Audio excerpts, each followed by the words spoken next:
They say my record against Peyton is not a good one. I got news for you. Nobody's is against him and that combination of Tom Moore, Howard Mudd, and Peyton Manning. But we just got to be better on Sunday. That's the only thing that I care about. I don't care about that overall record, anything else. We'll see what happens on Sunday. It shows that we understand how to keep people out of the end zone for the most part. Now, Peyton does a better job. You know, they score about as well as anybody. You know, so it's a huge challenge. You know, if we're going to keep Indianapolis from scoring 14 points, that's even a stretch for me to say. You know, but I know one thing, we're darn sure going to try. So we went out, we made the decision to go after Bart, and we showed up at 12:01 or whatever it was, and I think that will show you the priorities we put in the free agency signings. Just happy that he came here. He's had a huge impact on us.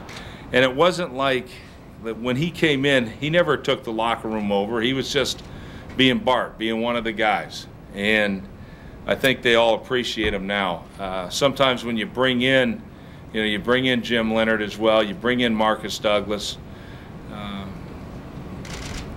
for them to just jump in and take the leadership and all that kind of stuff might have been looked at differently, but they came in and just were themselves. But they've had a huge impact. Obviously, with Marcus Douglas coming in on the D line, you had Bart at linebacker, and then you had Jim Leonard in the back end.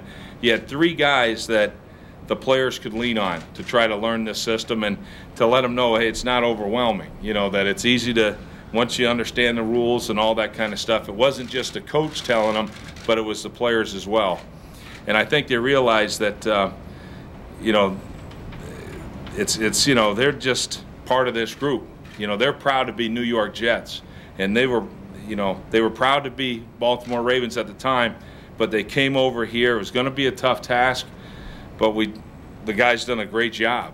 I mean, they really have done a great job, and to take this defense to #1 in the NFL, a whole brand new system. I think we inherited, I don't know what the rankings were before, but it was a huge leap. And to be #1 by like 35 yards a game also. So I think that's quite an accomplishment to the players.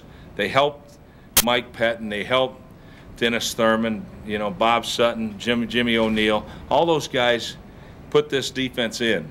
And that's something that they should really feel proud of. And, by the way, they're great players. So you look at the impact Jim Leonard's had, especially in the playoffs.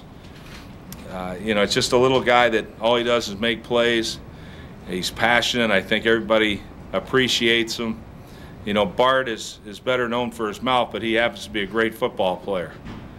And then Marcus Douglas, he doesn't look the part. All he does is make plays, and he's, we had, actually I think all three of those guys are free agents when they came out of college. So it just goes to show that, they've had great NFL careers. Well, I think it's going to be that 1-2 punch again this weekend with Thomas Jones and Sean Green. You don't need to just saddle up one back. You're going to have a fresh back in there every time, whether that's Thomas, whether that's Sean. We feel great about both of them.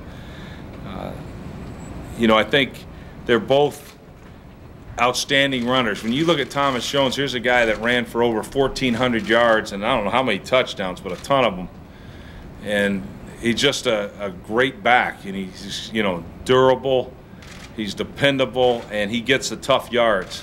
When you look at Sean, he's a young guy that is huge. I mean, he's 230 pound, 230-pound back with great vision, great feet, and a bulldozing style. So both those guys are, outstanding backs. They are a little different, but, I'm confident in either one of those backs. The Colts are a great football team, but we're excited. Like I said, we are excited to play this game. And I think any competitor wants to go against what's recognized as the best in the NFL. So we think we have the best defense in the NFL. We think we have, and we know we do.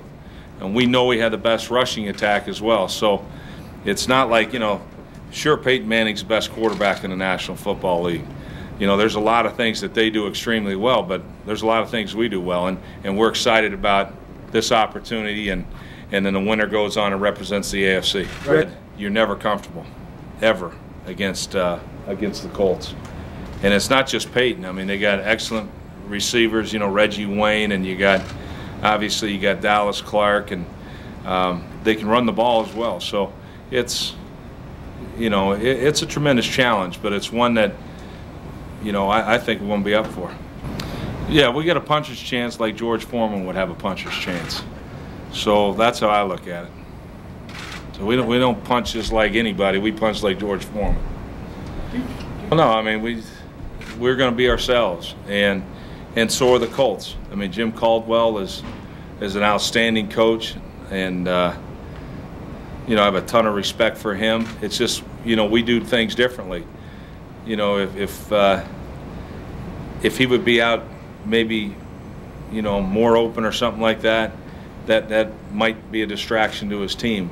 If we had to lock, you know, close ranks and all that kind of stuff, we'd probably be distracted that way. It's not who we are. So, you know, again, we know we're playing against a great Colt team, and they're playing against an outstanding New York Jet team. So we'll see what happens. I think that the Colts earned that right to play it out any way they wanted. And, you know, like I say, Caldwell knows his football team a heck of a lot better than anybody else. And he knows what he wants to accomplish and his goals for that team. So for anybody to criticize it, I think is, you know, I mean, they obviously don't know his team situation, what their goals were or anything else. So it doesn't matter if, you know, what I think or Bill Belichick's think or anybody else. Be fresh and all that. And when you see him on the field, you see that defense, that is about as fast a defense as there is in the league. There is no question. You know, that sawed-off, you know, linebacker, that Brackett's a heck of a football player. I love the way he plays. He flies around. He hits anything that moves. You know, it's just the way they are. They're D-line. You know, John Tierling's got those guys doing what John Tierling's defensive lines always do. You know, raising Cane. You know, so it's a fast defense. There is no question. He'll tell you I remember he almost apologized to me after a game. It's like, Rex, you had no corners out there. I'm like, yeah, I kind of felt that myself. You know, so, but I got a ton of respect for the guy. The guy's just an amazing quarterback. He's smart. He's accurate. He's got all the skill. He's got a great system. You know, Tom Moore and him and Howard Mudd, you just lump all of them together. They've been together forever. I mean, they got great coaches by him. He's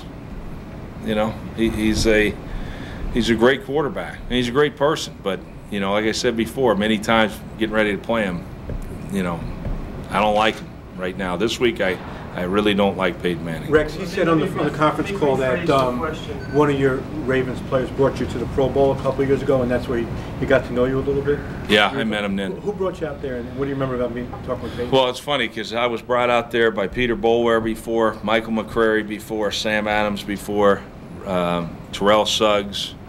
You know, so it was a whole list of guys that would take you out. They did things the right way. You know, but I don't remember that exact time. But it was, you know, I just remember seeing him like, man, you know, we thought we had it. 2006 might have been one of the best defenses in the history of the National Football League. It's just nobody really knows that because, you know, I think we had 60 sacks, led the league in more categories than any defense had in the history of the NFL. Yet we got beat by the Colts and Peyton Manning. And he knows how much respect that I have for him and all that, but it's frustrating. I still have a tough time getting over it because I thought we were built to win the Super Bowl that year. It might have been the loudest I've ever heard a stadium. You know, it was, you know, so that obviously was playing in our favor because it was there in Baltimore. Thought we had a good plan. You know, we did some things. We did a lot of two-man with an extra player, with Ed Reed also being free to go where he thought the ball was going, which is always a good thing. But we did, you know, it was just some different things. Two evenly matched teams, and they just found a way to win. You've blitzed 60% of the snaps so far against